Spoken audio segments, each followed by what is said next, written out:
good morning, my dear friends and students. I am Sadhna and all of you enjoying mathematics and science with me. नेहमीप्रमाणे enjoy करताय maths आणि science 8th स्टँडर्डचा inside the atom हा lesson आपण start केलेला आहे. खूप साऱ्या कन्सेप्ट क्लिअर केला. ज्या विद्यार्थ्यांनी व्हिडिओ बघितले नसेल त्यांनी प्लेलिस्ट जाऊन चेक करा. आणि आज आपण बघणार आहोत एक खूप छान important concept at what is atomic number and what is atomic mass number. पण त्याच्या अगोदर यूज युअर ब्रेन पॉवर मध्ये तुमच्या पुस्तकामध्ये काही क्वेश्चन्स दिलेले आहे. चला फटाफट त्या प्रश्नांची उत्तर बघूया. So student, use your brain power मधला फर्स्ट क्वेश्चन आहे, तुम्हाला दिसतो आहे, how many types of sub atomic particles are found in an atom. एक ॲटम आहे, त्या ॲटम मध्ये तुम्हाला कुठले कुठले सब ॲटॉमिक पार्टिकल बघायला मिळतात असा हा प्रश्न आहे. सो स्टुडंट, आन्सर कसं लिहिणार आहात या क्वेश्चनचं तुम्हाला सगळ्यांना माहिती आहे. There are 3 types of sub atomic particles are found in an atom. समजा आपण हा एक ॲटम काढला तर मध्ये काय असतं, तुमचं न्यूक्लियस असतं. या न्यूक्लियस मध्ये पॉझिटिव्ह चार्ज असलेला प्रोटॉन असतो, न्यूट्रॉन असतो की जो न्यूट्रल असतो की ज्याच्यावरती कुठलाही चार्ज नसतो, आणि जो इलेक्ट्रॉन आहे तो इलेक्ट्रॉन बाहेरच्या ऑर्बिट मध्ये काय करत असतो, रिव्हॉल्व होत असतो, चक्कर मारत असतो. म्हणजे negatively charge electron, positively charge proton and neutral neutron. अशा पद्धतीने 3 सब ॲटॉमिक पार्टिकल्स असतात. मग कसं लिहिणार आहात तुम्ही या क्वेश्चनचा answer? There are 3 sub atomic particles found in an atom. आणि दुसऱ्या पॉइंट मध्ये तुम्ही लिहार दे आर, कुठले आहेत त्यांची नाव लिहिणार आहात. They are proton, neutron and electron so अशा पद्धतीने क्वेश्चन नंबर 1 चा आन्सर आपल्या इथे झालेला आहे. So student, let's see the next question. So student, next question आहे, यूज युअर ब्रेन पॉवरचा, which sub atomic particles have electrically charge. Electrically charge कोणते सब ॲटॉमिक पार्टिकल असतात तुमचे? तर फर्स्ट तुमचा आहे sub atomic particle, that is it is proton. Proton which is in nucleus. Nucleus मध्ये काय असतं, तुमचा प्रोटॉन असतात. Proton which having positive charge, त्यांच्यावरती काय असतो, पॉझिटिव्ह चार्ज असतो. त्यानंतर दुसरा जो न्यूट्रॉन आहे, न्यूट्रॉन काय असतो, न्यूट्रल असतो, त्याच्यामुळे तो लिहिण्याची गरज नाही. दुसरा आहे इलेक्ट्रॉन. इलेक्ट्रॉन वरती कोणता चार्ज असतो? इलेक्ट्रॉन वरती असतो नेगेटिव्ह चार्ज, की जो रिव्हॉल्व करतो around the nucleus, which revolve around the nucleus which is extra nuclear part जो असतो त्याच्या भोवती काय करत असतो, तो रिव्हॉल्व करत असतो. सो अशा पद्धतीने सिंपल क्वेश्चन होता की कुठले सब ॲटॉमिक चार्ज पार्टिकल आहे, तर it is positive charge proton and negative charge electron. So let's see the next question. So student, काय आहे या क्वेश्चनचं उत्तर? That is proton and neutron present in the nucleus. Nucleus मध्ये काय असतात, तुमचे प्रोटॉन आणि न्यूट्रॉन हे प्रेझेंट असतात. सो अशा पद्धतीने आपण हे 3 क्वेश्चन्स बघितले आहे. सो स्टुडंट, नेक्स्ट क्वेश्चन आहे, where are the electron revolving around the nucleus places. म्हणजे जो इलेक्ट्रॉन आहे तो कुठे फिरत असतो? It revolve around the orbit around the nucleus. Nucleus भोवती, ही तुमचं न्यूक्लियस आहे त्याच्या भोवती एक ऑर्बिट असते, तिथे काय असतो, नेगेटिव्ह चार्ज तुमचा जो इलेक्ट्रॉन आहे तो काय करत असतो, मूव्ह करत असतो. मध्ये प्लस चार्ज प्रोटॉन असतो आणि न्यूट्रॉन वरती कुठलाही चार्ज नसतो. सो अशा पद्धतीने यूज युअर ब्रेन पॉवर मध्ये हे 4 क्वेश्चन्स दिले होते. या क्वेश्चनचे आन्सर सुद्धा आपण इथे क्लिअर केलेला आहे. So student, let's see the most important topic of this lesson. So student, now we have to see the most important topic, that is atomic mass number. Atomic mass number काय concept आहे? बऱ्याच विद्यार्थ्यांना अगदी college पर्यंत जाईपर्यंत, science घेतल्यानंतर सुद्धा atomic number काय आहे आणि ॲटॉमिक मास नंबर काय आहे ही कन्सेप्ट क्लिअर होत नाही. तर खूप इम्पॉर्टंट कन्सेप्ट आहे ॲटॉमिक मास नंबर. सगळ्यांनी व्यवस्थित लक्षात घ्या आणि लास्ट पर्यंतही लक्षात ठेवा, कारण तुम्हाला प्रत्येक ठिकाणी कॉम्पिटेटिव्ह एक्झाम मध्ये हा ॲटॉमिक मास नंबर काय आहे आणि ॲटॉमिक नंबर काय आहे ही कन्सेप्ट एव्हरी टाइम विचारली जात असते. So it's very important. Okay, so the mass of electron is being negligible, therefore the mass of atom is generally mention the mass of proton and mass of neutron. इलेक्ट्रॉनचं mass आपण बघितलं खूप negligible आहे, अगदी ते नगण्य आहे, त्याच्यामुळे ते पकडतच नाही. म्हणून जनरली ॲटॉमिक मास नंबर मध्ये आपण काय करत असतो, the mass of proton and the mass of neutron. Neutron आणि प्रोटॉनचं काय करत असतो आपण, मास हे पकडत असतो. म्हणजेच तुम्हाला इथे इन शॉर्ट लक्षात आलं असतं what is mean by atomic mass number. Atomic mass number is equal to total number of proton plus total number of neutron is called as the atomic mass number.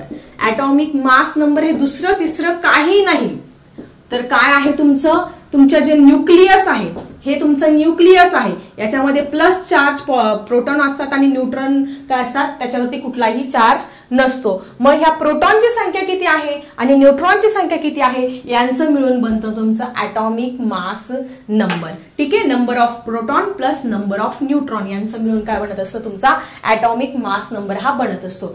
So student, atomic mass जो number आहे तो generally कशाने show करत असतो आपण? ए ने show करत असतो. मग आता कुठल्याही इलेमेंटचा ॲटॉमिक मास नंबर आणि ॲटॉमिक नंबर आपण जनरली कसा शो करत असतो? आता जर तुम्हाला विचारलं ॲटॉमिक नंबर, ॲटॉमिक नंबर म्हणजे काय तुमचं? Atomic number means number of proton. Number of proton म्हणजेच तुमचा काय असतो? ॲटॉमिक नंबर असतो की जो आपण झेड ने शो करत असतो. ॲटॉमिक नंबर झेड ने शो करतात नेहमी आणि ॲटॉमिक मास नंबर हा नेहमी ए ने शो करत असतो. मग आता कुठलाही इलिमेंट घेतला आपण, समजा कार्बन घेतला, इथे मी तुमचा आपला कार्बन घेतलेला आहे. मग या कार्बनचा मला दाखवायचा आहे ॲटॉमिक नंबर आणि ॲटॉमिक मास नंबर. मग ॲटॉमिक नंबर हा मी तळाशी लिहिणार, पायाशी लिहिणार. ॲटॉमिक नंबर हा नेहमी त्याच्या तळाशी लिहायचा आणि ॲटॉमिक मास नंबर जो जास्त आहे तो काय करायचा? त्याच्या डोक्यावरती अशा पद्धतीने लिहायचा आहे. कशा पद्धतीने तुम्हाला सांगते. आता समजा हा तुमचा कार्बन, आपण इथे कार्बन घेतलेला आहे. या कार्बनचा जो ॲटॉमिक नंबर आहे, ॲटॉमिक नंबर किती आहे? 6 आहे, की जो आपण झेड ने दाखवला आहे. आणि ॲटॉमिक मास नंबर काय आहे? 12 आहे. तो आपण कसा शो करणार? तो आपण अशा पद्धतीने शो करणार. सी लिहायचा. ॲटॉमिक नंबर किती आहे? त्याचा 6 आहे म्हणून तो 6 असा पायाजवळ लिहायचा आणि ॲटॉमिक मास नंबर त्याचा 12 आहे म्हणून अशा पद्धतीने C612 अशा पद्धतीने आपण कुठल्याही इलेमेंटचा लिहिणार आहोत. किंवा आपण समजा सोडियम घेतलं, सोडियम हे मेटल घेतलं. सोडियमचा ॲटॉमिक नंबर तुम्हाला किती माहिती आहे? सोडियमचा ॲटॉमिक नंबर काय आहे? 11 आहे. मग आता सोडियमचा ॲटॉमिक नंबर लिहायचा असेल तर आपण कसं लिहित असतो? Na इथे लिहित असतो आणि वरती काय करत असतो? ॲटॉमिक मास नंबर लिहित असतो. मग सोडियमचा ॲटॉमिक मास नंबर किती आहे? जरा तुम्हीच मला लिहा कमेंट बॉक्समध्ये. सो आय थिंक तुम्हाला ॲटॉमिक मास नंबर काय आहे ही कन्सेप्ट इथे छानपैकी क्लिअर झाली असेल. ॲटॉमिक मास नंबर म्हणजे दुसरं तिसरं काही नाही. It is the number of proton plus number of neutron is equal to atomic mass number and it is shown by letter A. आणि ॲटॉमिक नंबर ऑलरेडी बघितला आहे. ॲटॉमिक नंबर म्हणजे त्या मध्ये किती प्रोटॉनची संख्या, न्यूक्लियस मध्ये प्रोटॉनची किती संख्या आहे त्यालाच आपण ॲटॉमिक नंबर म्हणत असतो, की जो झेड ने दाखवत असतात. आणि कुठल्याही इलेमेंटचा ॲटॉमिक मास नंबर हा वरती लिहित असतात आणि ॲटॉमिक नंबर हा त्याच्या पायाशी लिहित असतात. सो आय थिंक तुम्हाला ॲटॉमिक मास नंबर ही कन्सेप्ट इथे क्लिअर झाली आहे. So student, let's see the next topic. So student, use your brain power मध्ये काही इंटरेस्टिंग क्वेश्चन्स दिलेले आहे. चला हे क्वेश्चन समजून घेऊया. खूप सोपे आहे आणि एक्झामला तुम्हाला हे विचारले जाऊ शकतात. सो प्रश्न तुमच्या समोर आहे. फर्स्ट क्वेश्चन दिसतोय तुम्हाला, symbol use for oxygen is O. जो ऑक्सिजन आहे त्या ऑक्सिजनचा सिम्बॉल जो आहे तो काय आहे तुमचा? ओ. म्हणजे ऑक्सिजन कशाने शो करतो आपण? ओ ने दिलेला आहे. And there are 8 number of proton and 8 number of neutron in the nucleus. त्यांनी प्रोटॉनची संख्या दिलेली आहे आणि न्यूट्रॉनची संख्या. प्रोटॉनची संख्या किती दिलेली आहे? आपण उदाहरण दिले त्या पद्धतीने लिहून घ्या. प्रोटॉन दिलेले आहे 8 आणि न्यूट्रॉन जे आहे, न्यूट्रॉन तुम्हाला दिलेले आहेत 8. आपण जसं आपण गिवन मध्ये लिहून घेतो त्या पद्धतीने आपण काय करूया? सगळ्यात पहिले हे सगळं जे क्वेश्चन आहे त्याच्या पद्धतीने गिवन आपण लिहून घेणार आहोत. त्यानंतर काय दिलेलं आहे? From this example you have to determine the atomic number and atomic mass number. मग ह्या ऑक्सिजनचा ॲटॉमिक नंबर काय आहे आणि ॲटॉमिक मास नंबर काय आहे हे तुम्हाला इथे फाइंड करायला लावलेलं आहे. आता तुम्हाला सगळ्यांना खूप चांगल्या प्रकारे माहिती आहे ॲटॉमिक मास नंबर कसा तयार होत असतो. So atomic mass number is nothing but number of proton and the number of neutron. Okay, atomic mass number म्हणजे दुसरं तिसरं काही नाही, प्रोटॉन आणि न्यूट्रॉनची काय होत असते?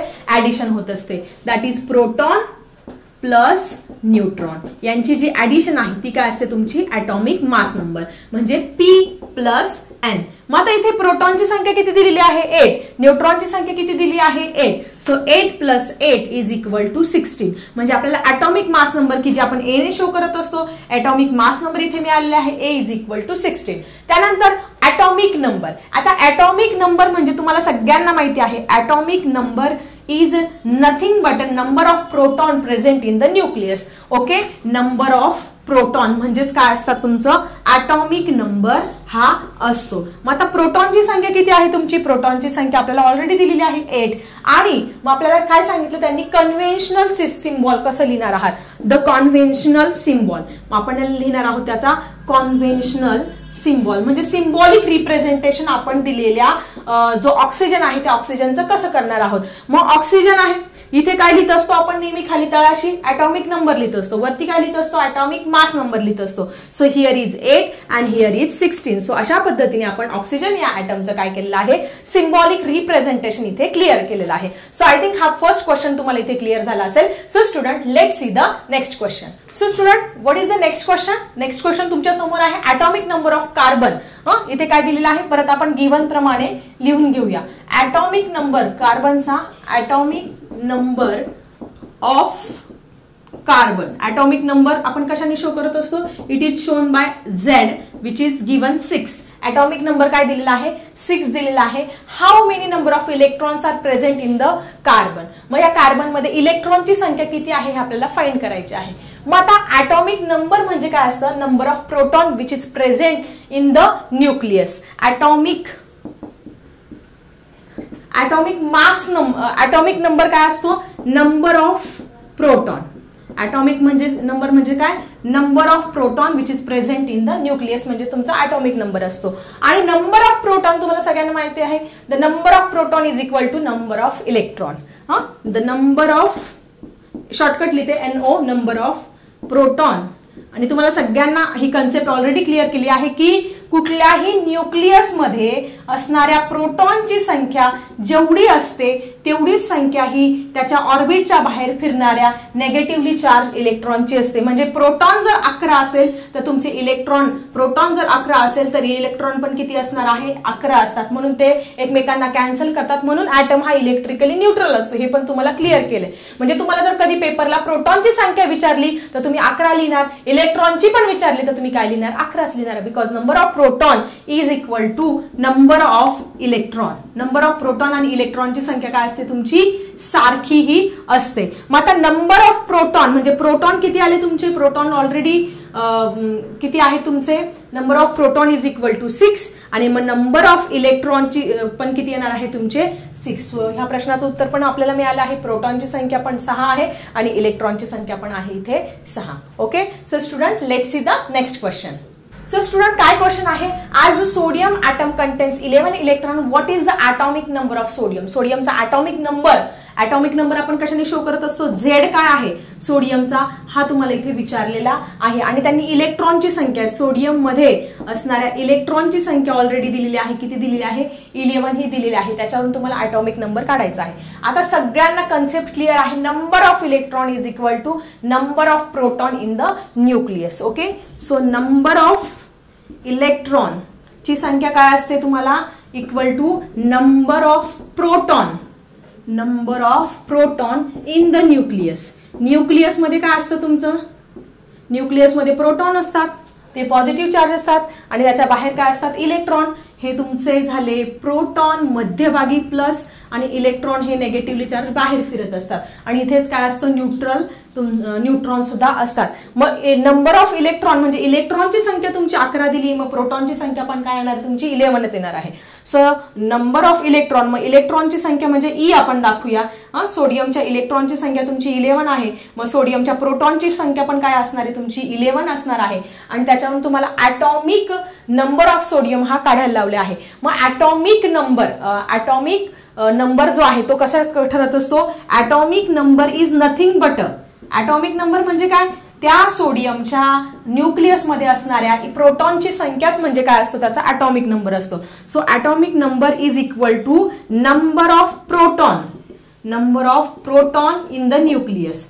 न्यूक्लियस मध्ये जे असणारी प्रोटॉनची संख्या तीच म्हणजे काय असणार आहे तुमचा ॲटॉमिक नंबर असणार आहे, की जो आपण Z ने शो करत असतो. ठीक आहे. मग आता प्रोटॉनची संख्या किती आहे, 11 आहे. म्हणजेच सोडियमचा जो ॲटॉमिक नंबर आहे तो पण काय असणार आहे तुमचा 11, की जो आपण खाली इथे तळाशी लिहित असतो. So what is the atomic number of sodium, atomic number of sodium is 11. So खूप सोपे क्वेश्चन आहे, आपण हे क्वेश्चन क्लिअर करत आहोत. So let's see the next question. So student let's see the question number 4. Question number 4 आहे, त्याच्यामध्ये काय दिलेलं आहे बघा. The atomic number and atomic mass number of magnesium are given. That atomic number is 12 and atomic mass number is 24 respectively. How will you show in the conventional system, किंवा symbolic representation कसं करणार आहात ते तुम्हाला लिहायचं आहे. Given काय आहे आपण नेहमीप्रमाणे लिहून घेऊया. दॅट इज ॲटॉमिक नंबर आणि atomic mass number. Atomic number आपण झेडने शो करत असतो. मग ॲटॉमिक नंबर त्याचा 12 दिलेला आहे, ॲटॉमिक मास नंबर 24 दिलेला आहे आणि काय दिलंय तुमचा मॅग्नेशियम दिलेला आहे. मग आता कुठलाही इलेमेंट्स आपण काय करत असतो, त्या इलेमेंटचा ॲटॉमिक जो नंबर आहे तो पायाशी लिहित असतो आणि ॲटॉमिक मास नंबर आहे तो वरती टॉपला हा लिहित असतो. मग आता ह्या मॅग्नेशियमचा तुमचा ॲटॉमिक नंबर किती आहे, 12 आहे म्हणून तो आपण इथे लिहिला आणि ॲटॉमिक मास नंबर किती आहे, 24 म्हणून तो असा डोक्यावरती लिहिला. सो अशा पद्धतीने आपण याचं सिम्बॉलिक रिप्रेझेंटेशन हे केलेलं आहे. So student let's see the next question. So student use your brain power मधला हा एक शेवटचा क्वेश्चन काय आहे, the atomic number and atomic mass number of calcium are given. कॅल्शियमचा ॲटॉमिक नंबर आणि ॲटॉमिक मास नंबर दिलेला आहे, that is it is 20 and 40. तुमचा जो ॲटॉमिक नंबर आहे तो 20 आहे, ॲटॉमिक मास नंबर 40 आहे. Deduce the number of neutrons, न्यूट्रॉनची संख्या present in the calcium nucleus. कॅल्शियमच्या न्यूक्लियस मध्ये तुमची न्यूट्रॉनची संख्या किती आहे हे तुम्हाला काढायला लावलेलं आहे. मग आता नंबर ऑफ काय काढायला लावलं त्यांनी, नंबर ऑफ न्यूट्रॉन्सची संख्या ही काढायला लावलेली आहे. मग त्या न्यूट्रॉनची संख्या कोणाबरोबर असते, number of neutron is equal to number of प्रोटॉनच्या बरोबर असते, हे सगळ्यांना माहिती आहे. पण नंबर ऑफ न्यूट्रॉन्स ऑलरेडी दिलेली आहे, किती, 20 दिलेली आहे. मग आता आपल्याला न्यूट्रॉन्सची संख्या काढायची, न्यूक्लियस मधल्या काय करायची आहे, न्यूट्रॉनची संख्या काढायची असेल तर आपण काय करत असतो, नेहमी तुमच्या ॲटॉमिक मास नंबर मधून तुमचा ॲटॉमिक नंबर जर मायनस केला तर काय मिळत असतं आपल्याला, न्यूट्रॉनची संख्या जी आहे ती मिळत असते. हा फॉर्म्युला आहे, हा फॉर्म्युला सगळ्यांनी नीट लक्षात ठेवा. जर तुम्हाला न्यूट्रॉनची संख्या आली तर ॲटॉमिक मास जो मोठी संख्या असते, मोठी संख्या काय, ॲटॉमिक मास नंबर हा मोठा असतो आणि ॲटॉमिक नंबर हा छोटा असतो. त्या मोठ्या संख्येतून छोटी संख्या ही मायनस करायची, तुम्हाला न्यूट्रॉनची संख्या मिळणार आहे. मग तुमचा जो कॅल्शियम आहे, काय दिलेला आहे ते कॅल्शियम आहे, या कॅल्शियमचा ॲटॉमिक नंबर 20 दिलेला आहे आणि ॲटॉमिक मास नंबर हा 40 दिलेला आहे. मग काय करणार तुम्ही, 40 मधून 20 हे मायनस करणार आहे. ॲटॉमिक नंबर काय आहे तुमचा 40 आणि ॲटॉमिक मास नंबर काय आहे 20. सो तुम्हाला नंबर ऑफ न्यूट्रॉन किती मिळाले आहे, 20 अशा पद्धतीने मिळालेले आहे. सो खूप सिंपल होते, यूज युअर ब्रेन पॉवरचे हे क्वेश्चन तुम्हाला एक्झामच्या दृष्टीने आणि पुढे कॉम्पिटेटिव्ह एक्झामच्या दृष्टीने पण खूप इम्पॉर्टंट आहे. सो कसा वाटला आजचा व्हिडिओ जरा कमेंट मध्ये लिहा. भेटूया अशाच इंटरेस्टिंग टॉपिकसह नेक्स्ट व्हिडिओमध्ये. आता मी थांबते. Bye everyone.